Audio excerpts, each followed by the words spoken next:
All right. Hello, everyone. Good afternoon and welcome to Tuesday Notary Titans for Tuesday, November 16th, 2021. My name is Bill Soroka. I'm the author of Sign and Thrive, How to Make Six Figures as a Mobile Notary and Loan Signing Agent, and host of the Side Hustle Lounge podcast. I'm here with my fabulous co-host, Laura Biewer from CoachMeLaura.com. Laura, welcome. Thank you. My phone started going. Always has to make an appearance. Oh, wow. Well, you guys missed us last week. I think so. We heard about it, but here we are back again. So it was good to be missed.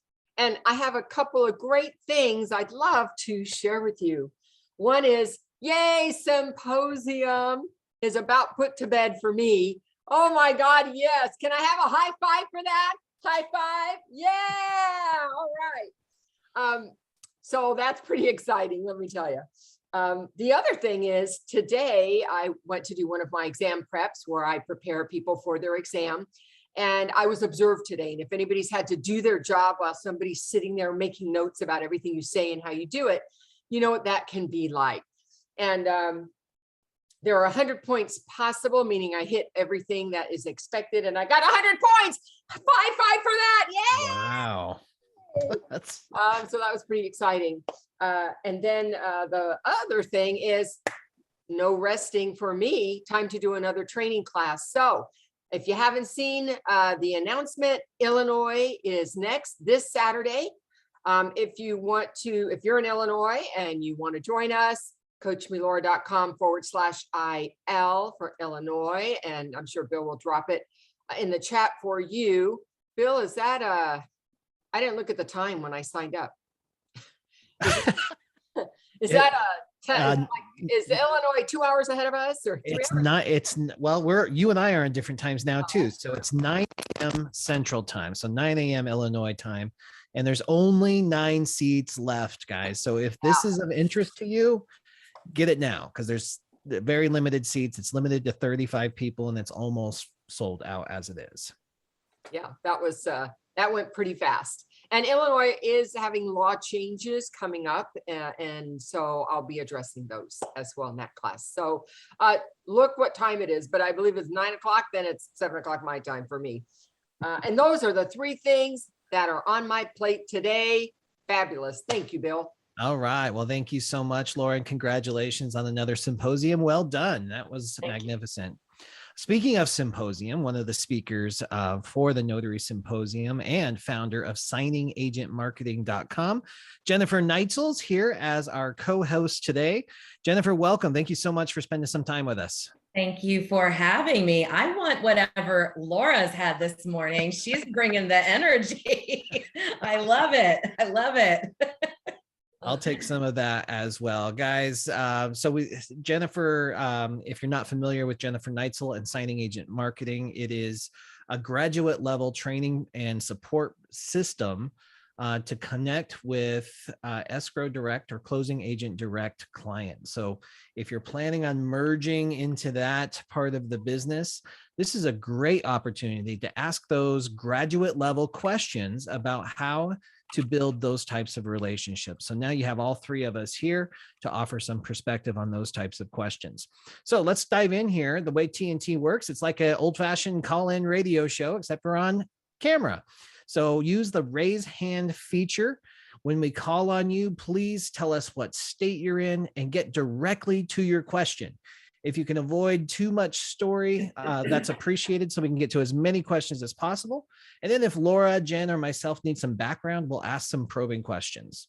All right, let's jump in here. Gia, you're going to be our first question today. If you want to unmute, tell everybody what state you're in. Good afternoon. I'm in California. I'll get right to the question. I did my first signing with BankServe yesterday evening. I didn't have much support. It was an 8:30 signing. There was nobody to get in contact with. And so everything went pretty well, I think. I spoke with BankServe today, and then everything went well. Then I went into my account, and my account suspended, and it said something about the W-9. So I filled that out, but I'm really concerned about that. So I just want to know the experience with BankServe, and I've been calling and there's nobody to contact. Excellent. Okay, so the question is this normal or? Yeah, is this What to normal? Should I expect? be concerned? What do I do? Great All that. question. Laura, Jen, do you have any experience with BankServe? I work for BankServe. And if you're missing your W-9, then you need to give it to them. I don't know why they're not responding. There is a phone number right on the site to reach out to if you're concerned about the status of your account. But if that's the reason why, and you've now provided it, then there shouldn't be any issue.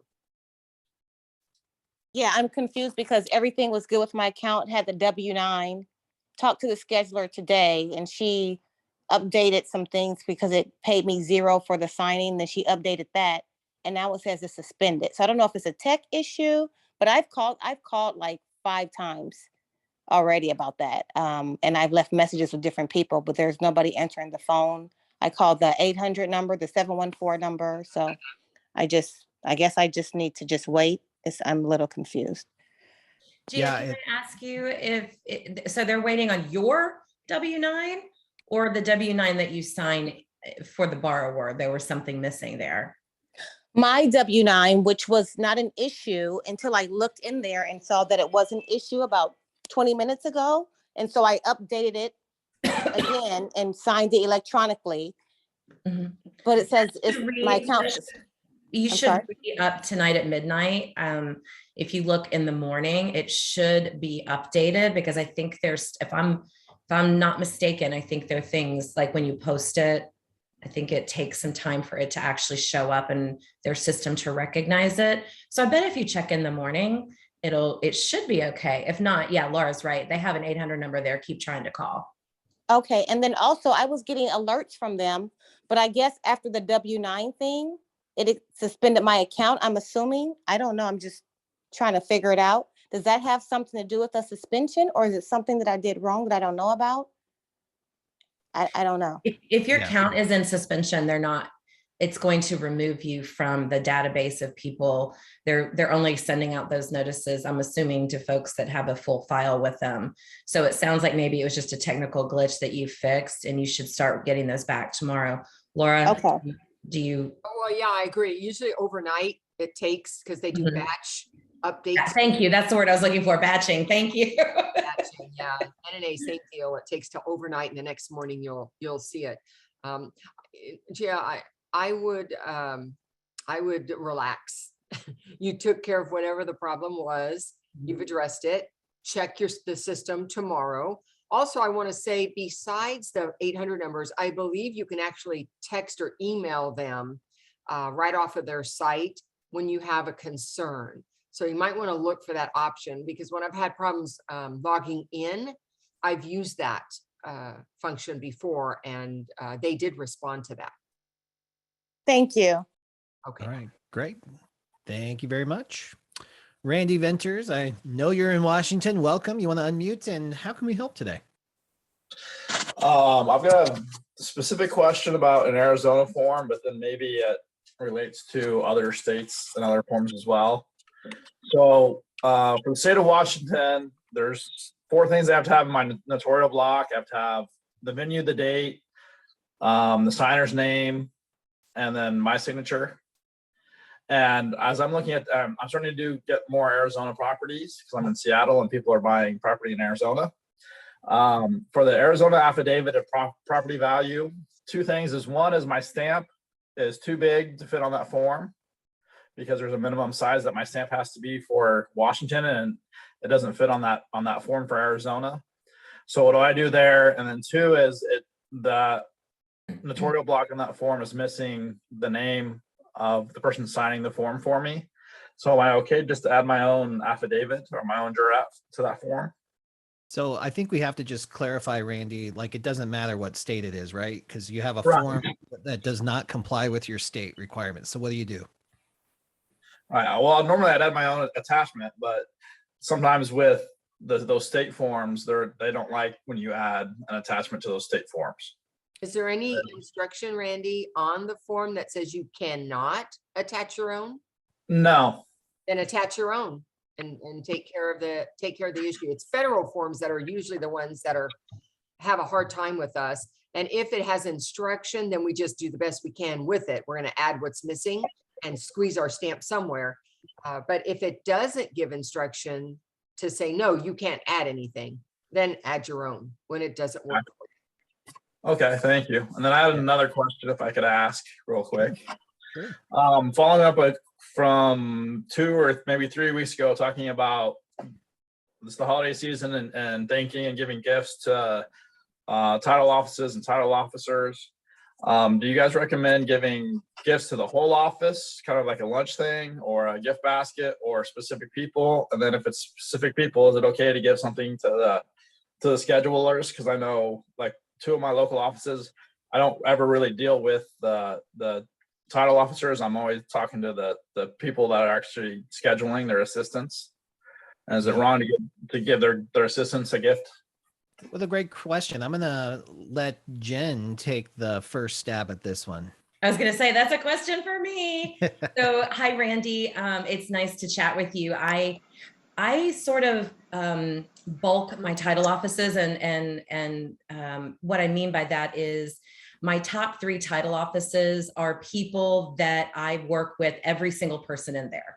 I know the receptionist, the marketing person, the escrow officers, EOs, everybody. And so for holidays for them, for those top 3, and it could be 5 or 7 or however many you want to do, I buy them lunch or breakfast, or I have it sent in, something for the holidays. I let them know in advance, hey, next week on Wednesday, I'm going to be sending you a holiday lunch just as a thank you for all the great business this year.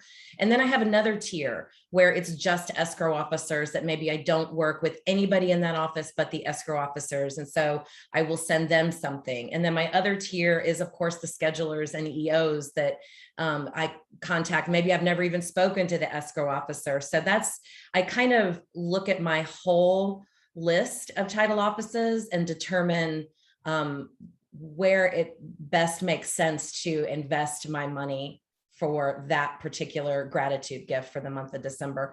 Obviously, December is bigger for me than any other month because I do want to go out on a limb and be a little more gracious.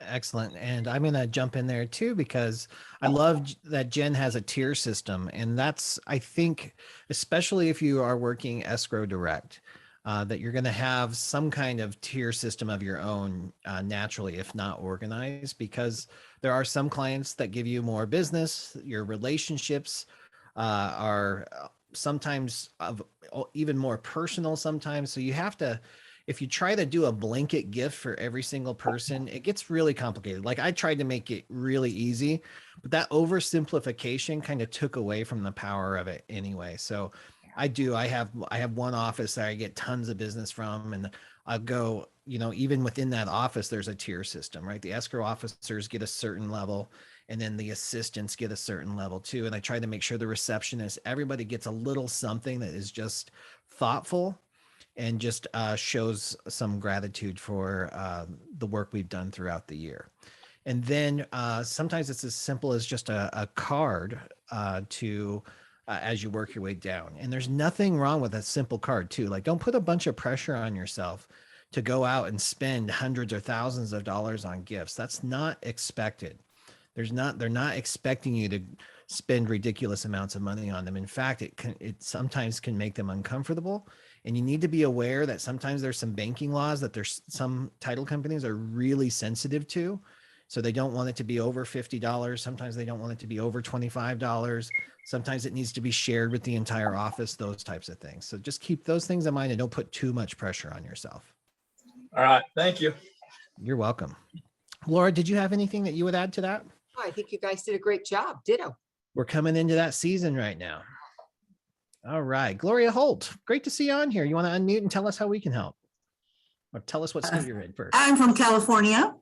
And right now I'm currently working on my website through the Green Monkey and your training. By the way, that 12-week course is amazing. Anyway, working through the SEO, and I ran into some like 4 or 5 local companies that keep showing up on the, what do you call that? The search results? And I noticed that they don't have a website. They have hardly nothing, yet they're right up there. And about the only thing that I saw was maybe some Google reviews. Can you kind of address that a little bit as to why they show up so high on level without having much of anything there? You know, Gloria, I want to see exactly what you're seeing first, but yeah, there can be several reasons. First, if they're in the very top, there's a good chance that they may have paid to be there, and they probably have some kind of web presence that helps get them there. If you're talking about the organic results, they probably have at least a Google My Business page or a Google My Business listing that helps them get to that level. And that's essentially, you know, that's why we talk so much about Google My Business. It's a really powerful tool. And if at the very minimum, that's all you do for your SEO, you're going to be obviously way ahead of the game. When you tie that in with your website, it's even more powerful. So that just off the top could be one of the reasons. So in order to compete with those, if you have, let's say, a website as well as Google My Business, your chances are a lot better, right? In theory, yeah. But there's so many different factors that play into that, right? You've got the content of your website. How relevant is it? Are your keywords, are they well researched? Is that what people are hunting for and searching for? That's what's going to drive you. And then you have your name, address, and phone number. You got to make sure that that's matches across the board and all of your directory listings. So there's really a lot that plays into it. But Yeah, yes, that's true. in theory, if you, and you're with SEO, you're playing the long game, right? It's not instantaneous results. So as you build your search engine optimization over the course of a year or even 2 years, that gains relevancy and power in those search engines, and you gradually move up, especially if you stay active on it. You're continually posting photos, blog posts, all tagged in with relevant keywords. Yeah, that's what I'm working through little by little. Also, I have a little quickly request. I'm going to put my name and phone number on the chat. If anybody else is working on this, I'd love to team up and maybe help one another. Okay. I love that. Okay. Great. And Gloria, I'm so glad that you brought this up. If you are listening to this call right now, whether it's live or on the replay, know that search engine optimization is going to be the key to your business thriving in the future. The best time to start your SEO was last year. The second best time is right now. Start right now. And if Gloria puts together a group, because I know it's overwhelming, I know it's a lot to take on, and it is absolutely critical to your success. So work together to get that done. Thank you, Gloria. Okay, thank you. Jen, Laura, anything that you would add to the SEO concept right now? Not right now for me. Nope. Beautiful. Latasha, thank you so much for being here. You want to unmute, tell everybody what state you're in and how we can help. Yes, I'm in Michigan, and my question, hopefully is quick, is about witnesses. So the verbiage in the on the Michigan.gov website states that signature witnesses cannot be a witness on a document that they're notarizing. And I'm a really literal person, so a signature witness is not a regular witness. So I want to know from the gurus, can a notary also be a witness on a document that they are notarizing? Laura, I'm going to volley that right over to you. Sure, you were going to. And of course, let's remember that it's state by state. I don't happen to have your state open at the moment, so I would need to go look to tell you that. But I can tell you that there are states that do allow for the notary to be the notary and the witness in the same document if the witness's signature does not have to be notarized. Right. So that's usually the rule for the states that do allow that to take place. And that's how I understood it. But I'm in a few groups where they're taking the verbiage literally. And like I said, for me, signature witness is not a witness. It's a signature witness where you have to notarize the signature.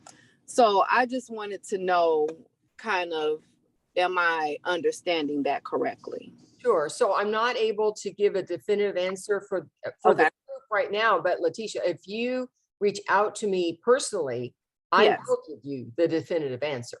Reach me at Biewer@sbcglobal.net. Okay. And I'll respond to you. I'll go look at your state laws and I'll tell you exactly if you can be both. Okay. Thank you. Welcome. All right, thank you. All right. Mike Shimon from Corona. Is it Shimon or Shimon? Shimon. All right. Hi, Mike. Good afternoon or morning. This is directed, I guess, for Laura. What is the California best practices in a trust package on the will? So you have your two witnesses.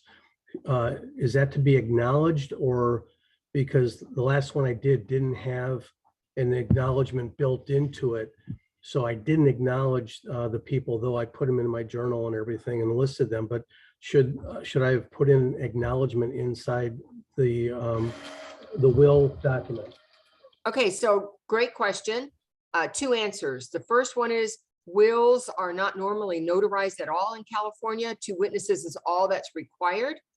Should there be an additional page or section that might be called an affidavit, or it might be called an attestation clause, that would then require you to notarize the signatures of the witnesses and the will maker themselves. But if you don't see anything like that, then don't notarize it at all. Perfect. Unless the signer is requesting it and they're saying, but I would, on top of the witnesses, I would like it to be notarized as well. Then they have to give you direction as to just their signature, the witness's signature, and what kind of notarization would they want. Perfect. Okay, great. Thank you so much. You're welcome. Thanks, Mike. Thank you, Laura. All right. Phil Shannon, always a pleasure to see you on TNT. What can we do for you today?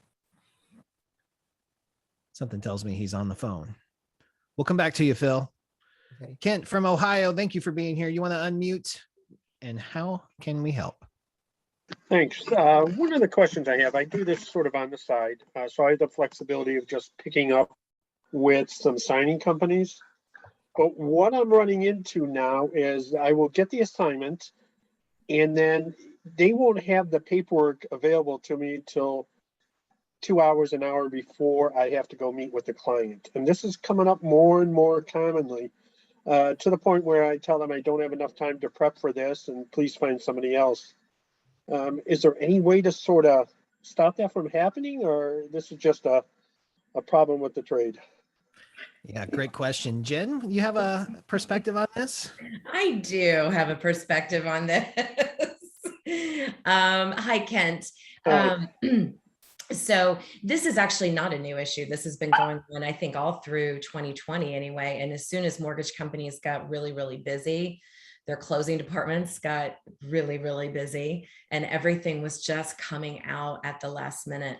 So the basic answer to your question is there's just a lot of business and not enough people to get things out in a timely manner. So I think for, the next couple years at the most, I mean, I think it's just the nature of the beast. There's going to be last minute signings. The days of having documents ready a couple of days beforehand are long gone. Okay.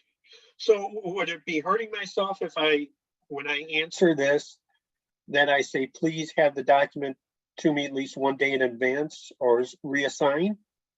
Trust me when I tell you, they also want to have those documents to you. But it does, when you're using a signing service, the document comes from the lender and or title company through them. So it's going through a third party. So they've got to do their turn time and add their instructions, and then it comes to you. You can say that, but it's not going to happen. They get the documents and turn them around as quickly as they possibly can to you.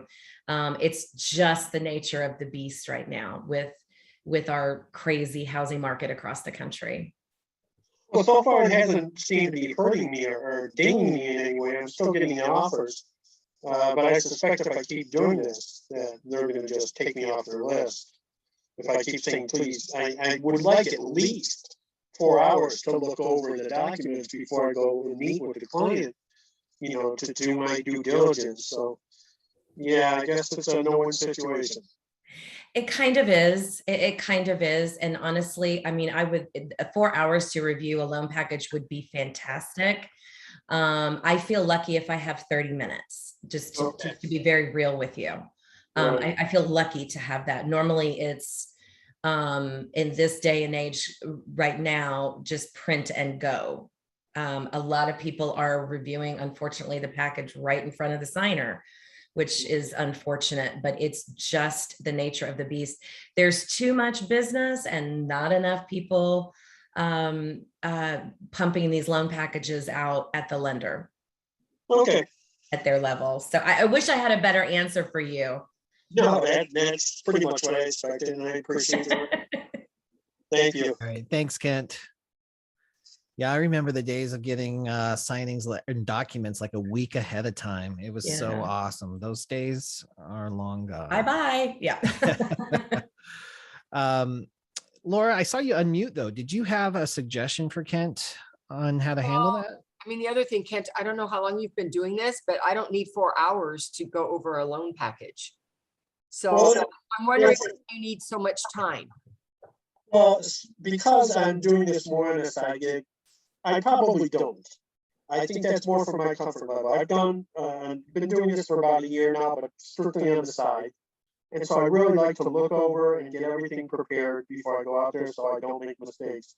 And I pride myself on not making a whole lot of mistakes, and that's been the case. But boy, you know, it's like looking over anything. If you rush yourself, you just open yourself up to more mistakes and having to go back out there. And that's something I'm trying to avoid. And I know it means something that I probably have to adjust to. Okay. But I've got the option that I'm just taking this on as I need to. So. All right, Kent. So all I want to say is that there's 2 things going on here. One is we would love for title to get documents to give us more time. And what I hear Jen saying is that's probably not going to happen for us. So then we need to look at what is in my power. What can I control? I can control how good I am at being able to take a look at a package and feel comfortable to go out the door with it. And the shorter time frame you can make that for yourself, then the less refusals you will have in saying, I'm sorry, you know, I need 4 hours or I need 3 hours. I don't have enough time. So that when you do have the opportunity to do the job, you'd be able to say yes, even if it's an hour in front. For me, although I certainly love when I have a lot more time, and most of mine are, but I get calls that say, hey, how soon can you come? And as a signing agent, being able to say, all right, send the documents, you got them? I only need a few minutes to print them because I have a high-speed printer. And I know what to look for. I don't need to look at the entire package. I'm like, is the deed there? Is the this there? And then I'm ready to roll. So I also would just suggest you look at what your system is to prepare yourself for an assignment, because 4 hours sounds long. Laura, I'm so glad you took exactly what I was going to say, because and this is more to the benefit of everybody who might be listening to this too. And I know Kent's, what it boils down to is a personal preference to have a few hours ahead of time. And I agree with Jen and Laura. It's awesome when you can sit with the documents a little bit, but there will come a time when you are doing this business when it doesn't matter. It doesn't matter what's in that stack of papers. You're going to know how to navigate them. You're not going to always recognize every single document. We've been preparing you for years. You're going to get curveballs all the time. Every day I see weird documents. People can put whatever they want in there, and it doesn't matter because you're connected with the signer. Your personality is coming through, and you know how to navigate and evaluate a document and see what needs to be done on it. That day will come if it's not here already for many of you on the call. So it won't matter so much. So like Laura said, if you need to be there in 20 minutes, print the documents and go. If the documents are already there, because that's another scenario, right? The documents could be already at the signer. And that used to freak me out. I'm like, oh gosh, now I'm going to look like an idiot when I walk in there. But now it doesn't matter. I can step right into that and you can take it and you'll be there too. Right, Kent, sparked a great conversation. Thank you so much. Truly appreciated. Ev Sharp, thank you so much for being here. Looks like you are in California. How can we help today? I am in California. I'm preparing documents right now, and so this is perfect timing. Good job. I have a payoff statement, And so I know they need to sign this, but the question is this. It's a 5-page fax. So there's 5 pages of various things. And at the top, and it's all from Shell Point, I can say that. And they're labeled page 1, 2, 3, but every page is different. One's the fees, one's the bank, it's different. Do they need to sign and date every single page or just the top one or what? Great question. So, and I'll jump in here first. In my experience, if I have a good contact for somebody who can clarify that for me, I'll just ask them. And then if not, I would rather have too much than not enough. So I will have them sign and date every single page towards the bottom, just acknowledging receipt of that, basically is what it comes down to. Jen, what do you say? I agree with you 100%. I would do the exact same thing. If I had no instruction, I would have them sign and date every single page. Okay. Okay. Beautiful. Thank you. That's it. Thank you, Laura. Anything you want to argue? No, I don't want to argue, Case- but I just want to ask, did it have a stamp on the first page? Because that sounds like a demand, like a payoff demand. Usually there's a stamp or something that says sign and date here. There was nothing on page 1. Well, this is the beginning of the pack, payoff statement, fine. Okay, Then there's a fax cover sheet and then the fax pages go, but there's no stamps on any page. all right. That's fine. Then I would agree with what Jen and Bill said. I was just asking if there was something like that. Okay. Yeah, sometimes they'll rubber stamp the initials or sign date, acknowledged, received, or something like that. That might give you an indication, but Yeah, no, there's nothing on any page. beautiful. You usually you can't go wrong by having them sign them. Okay. All right, thanks, Ev. Francis Kaplan in Arizona. How can we help today? Welcome. Thank you. Thank you. First of all, I want to say how much I appreciate these calls, and I always love to be on them live. Second of all, I want to acknowledge Laura for a fantastic notary symposium. It was my first one. Everybody did a great job, especially Jen, if I got the name right. And third, I want to do a shout out to Laura because from the segment she did, I had some questions that related to doing trust work. And so I communicated with her. She said to send her an email. I did. I told her when I had this upcoming appointment and followed up. And she was just so responsive, provided me exactly the information I needed, which then helped to build my confidence, starting that new kind of line of business, if you will, with my first estate planning attorney. So I just want to say a huge thank you to Laura for that. And here's my question. So I have been doing what I would refer to as kind of strategic business building strategies, approaching through business networking groups and local associations. And so I've been targeting realtors and loan officers, but primarily right now realtors, in order to essentially become an extension of their real estate transaction as a way to get introduced to different title and escrow companies, but more to build relationships so that I can then be referred to their preferred title and escrow companies. So it's starting to reap some benefits. And one of the things I'm running into is, so for instance, with one of them, they are a Chicago title, so they're under the Fidelity umbrella. I do have third-party approval through the different signing services I work with. In this case, the first step was to be BankServe approved, which I am, so she was thrilled, the escrow officer. And then she mentioned a preferred signing service. And so this was in an email communication, so I kind of skirted around it to suggest that we meet face-to-face, get to know each other a little bit, and talk about the best way to work together. So I'm going to be assigned a file with this realtor coming up at the end of the month. Not sure how that's going to happen, but if I start off working with them through a signing service, then from what I understand, it's much more difficult to then go back and get an escrow officer to sponsor you to get directly Fidelity approved.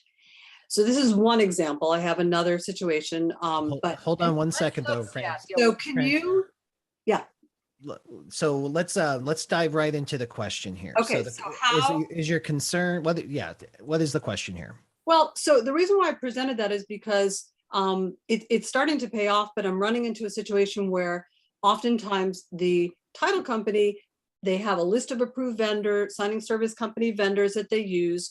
Yes. Even though they can work with you directly, that's kind of their status quo, right? So my concern is if I end up working with all these different title and escrow companies through a signing service, that it's going to be much more difficult for me then to go back and get sponsored through one of these title and escrow companies to be directly Fidelity approved. Okay, so this is a multifaceted question and awesome. First of all, I just love that you're taking this on to the level that you are, because this is going to create a sustainable business for you. So good on you for that. I'm doing it. Yep. So what I will say to the most direct answer is whether you are working through a signing company, and it have no bearing on whether or not you get Fidelity approved directly. If you're already working through signing companies, you will still, if an escrow officer wants to work with you and is going to sponsor you into Fidelity approval, that's going to happen.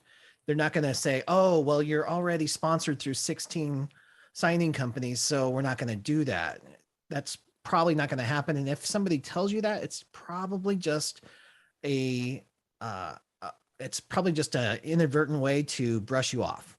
They're just brushing you off because there's always a workaround for that. So what I'm thinking is, would I then, because my concern is, so I'm working through a signing service company with Chicago Title. They now, after a certain period of time, would like to sponsor me to get directly approved. But my introduction was through a realtor, not through the service company, signing service. So I think what we're getting towards, Francis, is whether or not you're poaching. Mm-hmm. Not whether or not you're getting sponsored or not. So that's why a little bit of both, because I'd rather ask to get sponsored early on so that I can get the full fee. But that's another kind of, how do I handle that situation? How do I approach that? So in the example that you gave, I would start assuming that this was going to be an escrow direct relationship. If they say, look, we have a preferred vendor that we'd like you to sign up for, then they're directing that relationship, and you can see what it takes to become a preferred signer for that preferred signing company, right? But remember that companies are not your clients, individuals are your clients. So just because a Chicago Title escrow officer directs you to the signing company, every one of those other escrow officers in the office might have a different policy. You might be able to build a different relationship, or some other company under the Fidelity umbrella. That's why there's so much opportunity in a single office. You don't have to stop with one escrow officer who says this is the way she wants to do business. She might have a relationship. They might have technology that makes it easier. If you want to get your foot in the door, you just end up doing whatever it takes, or you don't, right? You just decide, okay, I don't think that's going to work for me. You get the power to decide that.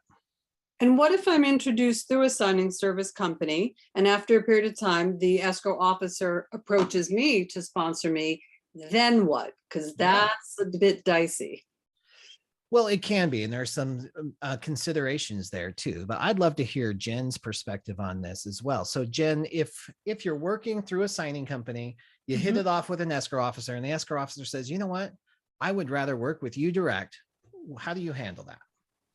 I would look that directly. I would look that person directly in the eye with a great big smile and say, I'm so glad you brought that up, because you may not be aware that when you hire me through the signing company, that fee, the notary fee, is split in half. But if you hire me directly, then I get to keep the whole fee.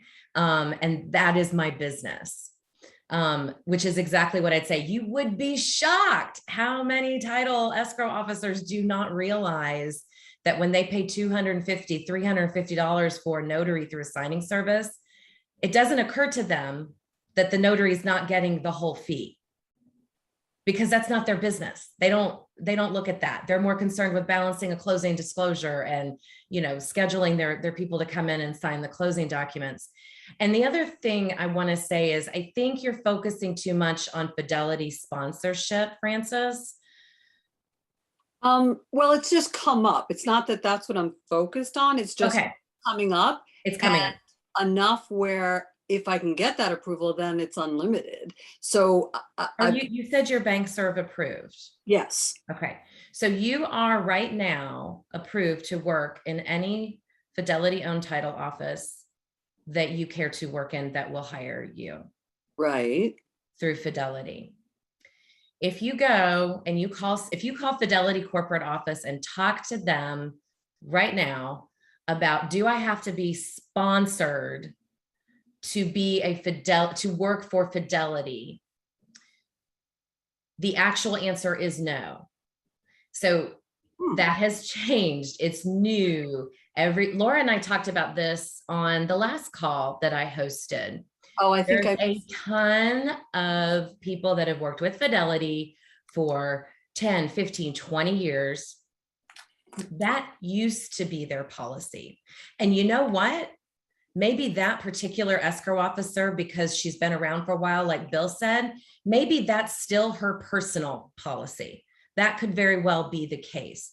But as far as the corporation Fidelity title goes, they have put bankserve.net into place. And the reason they only have it open for a short window of time at the beginning of every month is so that they can personally vet all of their notaries that work under the Fidelity umbrella. And they send you documents to upload or to re-sign with them every year for their disclosures that you need to, have updated every year. And of course, I know you're sending your updated E&Os and backgrounds and all that. That replaces the old school sponsorship thing. This business that we're in exploded over the last several years. Right. An escrow officer does not have time to hold your hand and walk you through the process unless they choose to. Right. Unless they choose to. If that's her personal policy, then have a conversation with her about that. It's not up to you. I mean, if she wants to sponsor you, you're not crossing any ethical line because she originally hired you with the signing service. In that scenario. So is Bankserve essentially a signing service owned by Fidelity National Title? There's some confusion around that. So bankserve.net is Fidelity. Is Fidelity? Bankserve.net is Fidelity. Seems like they don't pay the full fee though. The full fee. They do? Yeah. Okay. I've only gotten one assignment because it's very hard to get them, but okay, at least through the blasts. Maybe it's different when it's ordered through a title company. I don't get it through the blast. The fee, what you're talking about, Francis, the fee is not great, but think about this for a minute. Fidelity Title sets up their own signing service, and lots of title company, First American is the same. They're making money off their own file. They're double dipping into their files and giving you the least amount of money to do that. So when you do get a blast for a loan signing, it's probably only $60 or $70, which is not a great fee. But Fidelity also knows, because they are the largest underwriter in the country, unfortunately, they don't need you. Somebody else will take that offer. So how do you get them? How do you get work through BankServe that's not through the blast? Is it through the Fidelity company, like Chicago Title, putting it through the BankServe system? You go direct to title. You go visit signingagentmarketing.com, because I'm going to show you how to capture and keep direct title business, whether it's Fidelity, First American, or your local smaller shops, which is really where the money is, because the larger companies, First American and Fidelity, quite honestly, they have so many people signed up with them. And they are who they are, number one and number two in the country. They're not as concerned about quality and, well, they're not as concerned about professionalism as your local title office on the corner. Great, Does that make thank you sense? so much. Yeah, I hope this was helpful to everybody because Yep. it was to me. Thank you. There's a lot of confusion with that sponsorship thing. It is no longer a corporate requirement for Fidelity. I'm so glad you brought that up, Jen, too. So You can here's, still get sponsored though, right? If that particular, like Bill said, each individual title agent has to adhere to their own set of standards and values. Should they choose to take that on and follow that process, then that's up to them. But if you're approved with BankServe, then you are approved to work in a Fidelity title office, regardless of what sign is out front, whether it's Chicago Title, you know, because they own several different title companies, as you know. I hope I haven't confused you. No, actually, that helped even more. Thank you. I really Welcome. Come see me at Signing Agent Marketing. We'll talk about it. You can email me anytime. all right. Thank you for that. And Jen, I'm glad you brought that up too, because here's what I'll invite you to entertain is that when you hear, oh no, you have to be approved, it might be a brush off. So what that is, whenever I get that, is I need to approach this differently. I need to somehow show more value. And I will tell you that I have real estate agents here in Phoenix that are top performers, and they want me to do their signing. So we ran into these obstacles too. What they would introduce me to the escrow officer, and they're like, no, we only work with our approved. And we're like, no, that's not actually true. You know, that sometimes the real estate agents are, they're lions, you know, they'll go right after them, but you can show them that that's not true. So I'll find other ways to bring value to the relationship and to show them that this is important to their real estate agent clients. And that's how we've been able to break through that barrier a little bit. Because here's what's real. When the signing needs to get done, they don't care if you're Fidelity approved or not. Right. They're calling anybody on signingagent.com. There's no rule that says that you have to be. That's just, and apparently former company policy or just personal preference on the escrow officer's part. So there's tons of opportunity. The real lesson here, guys, is don't let these obstacles, these are like faux obstacles. You might hit no, consider them all like insurance adjusters, right? They're trained to tell you no. They're trained to brush you off. So you got to keep trying and trying and trying until you get the yes. Don't let one no or one alleged company policy stop you from making this business work for you. And it was more about how to deal with it and what's the best approach. Yeah. So thank you for that very much. Yep, great. Francis, go get it. And can I just say one little small thing, Bill? Yeah, please. Fidelity, First American, Stewart, I don't know, I can't think, Independence Title. I know they're all different across the country. If you're going to build a relationship with any title company, you have to be approved to work there through their corporate office and their vendor management department before you can go in and start saying, hey, I want to work with you. They all have an approval process called a vetting process, which means you're sending your commission, your background check, your $100,000 minimum E&O policy, a W-9, maybe your driver's license. You're sending it off to their vendor management department. So they have record of you on file somewhere. When you do a closing for them, that means that's the approval. They all have this approval one way or the other. It's not just Fidelity. Some just do it through most do it through their corporate office versus bankserve.net. And I think that's kind of where some of that confusion comes in. Great, thank you.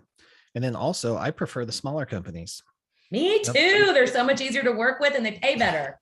They pay way better and they are way more appreciative of you. Yeah. And if you Google top 100 title companies or escrow companies in your area, start at the bottom. Start with that one and work your way up. Doesn't always mean best. Yep. It does not always mean best. And I get so much more work from my local smaller regional title companies. Can't tell you the last time I did a closing for Fidelity or First American, quite frankly. I mean, they might have underwritten the title policy, but not a direct customer of mine. And Totally it was really agree. because I was being referred. That's their preferred title company. It's not that I was only going after Fidelity. So I didn't quite know how to handle it. So yeah. Well, I hope we answered your question, Francis. Totally. Thank you. Thank you. All right, Debbie Gillis, great to see you on here. Would you like to unmute? Tell everybody what state you're in and how we can help. Hi, Bill. Thank you so much. I am in Florida. I haven't been able to be on for a few weeks. I've been busy, and that's a good thing. I have a question that will probably get Laura to answer because it concerns a name. I have just yesterday had to go back to a signer or Sunday I had to go back to get him to initial an awfully lot of documents because it was an attorney in fact, and I had asked about how to have it initialed and signed and thought I had clarification, but we did not have that signer put the AIF after, and there were 2 sets of initials and there were 4 names each. They were Spanish. We had a whole lot of initials in that. Anyway, the same signing company now has given me another opportunity, and I've changed the name, but I'm just going to say it to you that I've changed it. Michael R. Burton -Hill. When I spoke to this gentleman earlier today and asked, and we confirmed the appointment for tomorrow, of course, I asked about his ID because I saw this long name, and that's not the issue. He said to me, he's experienced at this, he's been through signings before. He always signs his name Burton Hill, and that's how he intends to do it. And he says he always, his initials are MH for Michael Hill. So we have a Michael R. Burton Hill who intends to sign his documents, Burton Hill, and initial them MH. Every document, and the lender has gotten the packet to me ahead of time, thank goodness, and every single document in this pack says Michael R. Burton Hill below the line. So, it's the same signing service. I don't want to come in there with docs that are not right this time. So right, Laura, I'm not quite sure. Did you address me, Bill? Yeah, Laura, what do you have to say? She threw this question at you. Well, I think the first thing, there are 2 different things. One is his signature going to even be legible? Because if it's not, then it really doesn't matter, because their signature is whatever their signature happens to be, and nobody's going to know. It represents that whole name that it's going to be. If I can interject, Laura, we did have a little, he was very nice, had a nice little conversation about handwriting. And he says to me that, and how people don't, know how to write cursive anymore. He said to me he does, and that he has a very good handwriting. And I went, oh, shoot. Okay. So that was my first go-to, was I could ignore it because it's not legible.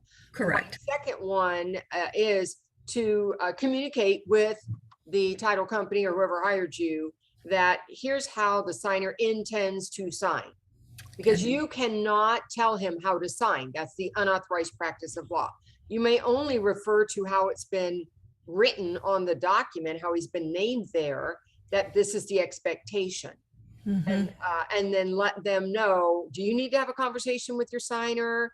Are you going to accept it? So that it's cleared up before you get there. One way or another. What I tell signers when they say, I'm going to sign this way, I say, okay, I'm not here to tell you how to sign. However, I will let you know is that if it doesn't meet the expectation of the lender, they may reject it all, and I'll be back and you're going to pay for me again. Usually when they find out they have to pay more money for me to come back a second time, they start to feel like, well, I guess it's not such a big deal. I can sign it that way. So that's, I guess, the first part. My first step would be, let's communicate and find out if this is going to create a problem for him to sign in this manner or initial in this manner. So that if they say, no way, it can't happen that way, then they need to have some conversation, because I'm not the person making that determination. Laura, I put a note in the system about this because I know that's not my responsibility.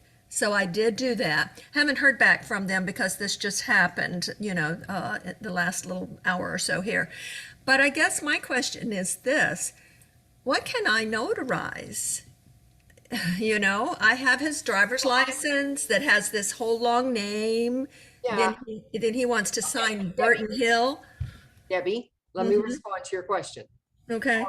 So the name that's pre-printed into the document is the name. It's not the signature. It's the name printed on the document. That's what you want to go into your certificate, and that's what you want to match. Remember, some people don't use all the parts of their name. So we don't want to be putting parts of a name that aren't even on the document. So if all the parts of the name are on the document, then all parts of the name should be in the certificate as well, even if he undersigns. Okay. So he can undersign. Okay. I'm not saying it's okay for him to undersign.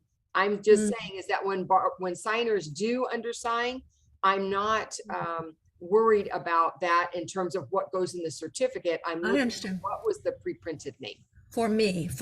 Okay. As a notary. Okay. And then Laura, would you make a notation in your journal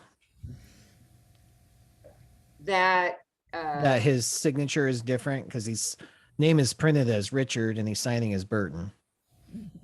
Depends. If that's how his ID is also signed, then it's really not different. That's his legal signature. Yeah, you can always make a note in your journal for anything. I mean, any discrepancy, you can make a note in your journal. I may or may not. It just depends when you're in that situation. How much is the variation?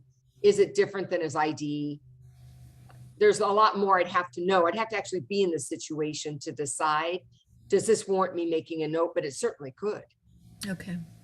But first I need to find out what that title company wants. Well, yeah, they're the receiving agency. And if they're saying, I'm not going to accept it like that, then somebody needs to talk to your signer to figure out how they're going to reconcile this, because the notary isn't the right person. Yeah. I don't like being put in that position. And I'm finding that a lot of title companies are very lenient, very. They might be, if they say, we're good with it, identify them properly, match the name in the document with the person in front of you. You're there to prove the name in the document is the guy standing in front of you. If you feel confident you did that, then move forward and the signer signs however he signs. Okay. All right. Okay, Laura. Thank you. Thank you very much. Debbie. Okay. All right. Phil Shannon, are you ready for us yet? Oh, I think he may have left. All right. I think we have time for one more question. Yolanda Anderson, thank you so much for being here. You want to tell us what state you're in and how we can help? Hi, Bill. Hi, Laura. Yes, this is Yolanda, and I'm in Maryland. And I'm glad I made it to at least the last question. But there's been a lot of talk about BankServe. So I have a question. I'm new to the signing industry. I've been doing, quite a bit of general notary work, but I found that I'm always passed over when it comes to loan signings. And when I was on here listening to about BankServe being, a great company to work for, I actually had a signing come across my, cell phone, with BankServe, but they passed over me because I do not have 2 years of experience. So what it boils down to is which signing companies are known for giving newbies a chance, an opportunity. Because like you say, I just tried to sign up with BankServe, got news that you have to have 2 years. So to kind of lessen the struggle for myself, off the bat, which companies would you say to go for or to sign up for that are known to take on new hires in terms of loan signing agents? Yep. With you, Yolanda. Great question and welcome to the biz for sure. So thank you. I'm going to pass this over to Jen and to Laura here in just a second as well. But I also want to say that there are resources available to you. If you take Sign and Thrive, if you've read the Sign and Thrive book, I give you the best resource in the industry to find these signing company names, and it will be the best money that you spend.